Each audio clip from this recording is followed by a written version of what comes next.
imagine you're declaring this 6 no trumps contract. West leads the 4 of spades, 4th best. Plan your play. So at first glance, this hand seems really straightforward. Well, all you need is for the hearts to behave.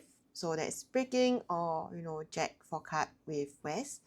And once that works out, then you basically just need a club finesse. If the club finesse doesn't work, then you still have some additional chances like a club spade squeeze. On a side note, for there to be a squeeze, you need the person with the long spades to also have the long club. So for there to be someone with the long spades, like just one person, if not both people can guard spades and there won't be a squeeze, then you need someone to have 6 card spade. Not only that, cause if the finesse loses, West can just return a spade. So actually you need East to be the one with both club and spade length. And based on the lead, and if you believe West play off the queen to mean that West doesn't have the jack, then actually you know that East has at least 3 card spade, so there's no squeeze possible. So what some declarers did was to test the hearts, and once the hearts worked, then they just went for the finesse, and unfortunately for them, the king was offside and there was no chance of a club spade squeeze, so they went 1 down. But peep what happens if you catch out hearts first. So on this table, East discarded 2 clubs, and when declarer let a small club out, East followed with the 9, and then declarer decided to take the finesse, which lost to the singleton king, and declarer went down. But I think in this case, there is quite a big argument for ducking the first club. And like if West wins with like the jack or the 10, then you can still make a contract if East has a king, or at that point there will only be 2 clubs left, you can still catch the king double turn offside. And on this particular layout, West would have won with the king and declarer would have made their contract.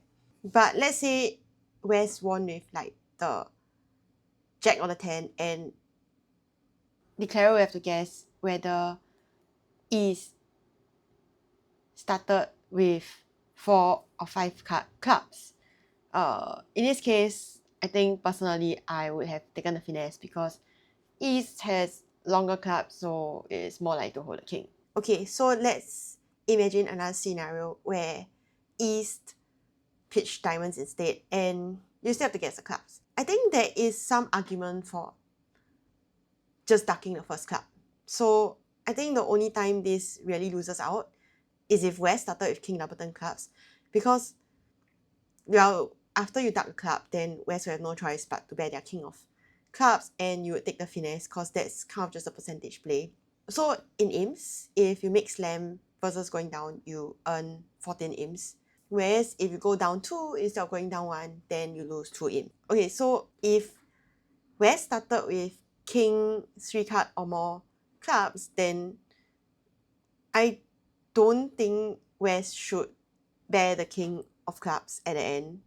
I mean, a very brave West might do it, and knowing that declarer still finesse, but I think it's just really scary to allow the possibility of a supposedly downing contract the chance to make. So I think most West wouldn't bear their king, and you'll still go down 1 anyway, which is the result if you just took the finesse anyway.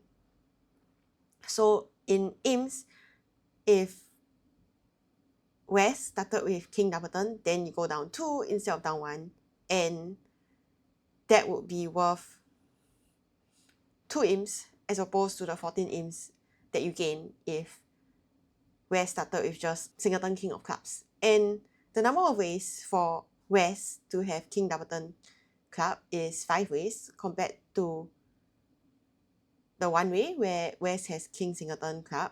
And because you earn 14 imps as opposed to losing 2 imps, then it actually might make sense to duck the first round instead. But of course, if this was match points, then you should just take the finesse. The alternative to ducking a club would be to cash the ace of clubs first and then finesse ease later on. And it does do the same thing as ducking a card first. Like you just cater for king singleton offside. I guess the only difference between ducking a club and cashing the ace first is that West might have started with like king, jack 10, 9, and if you play towards a queen next, then it's a really easy down 2 for them. So yeah, I thought this hand was kind of interesting in terms of the EVs of the safety play versus the non-safety play. Hope you enjoyed it and let me know if you agree with what I said. Okay, that's all. Bye.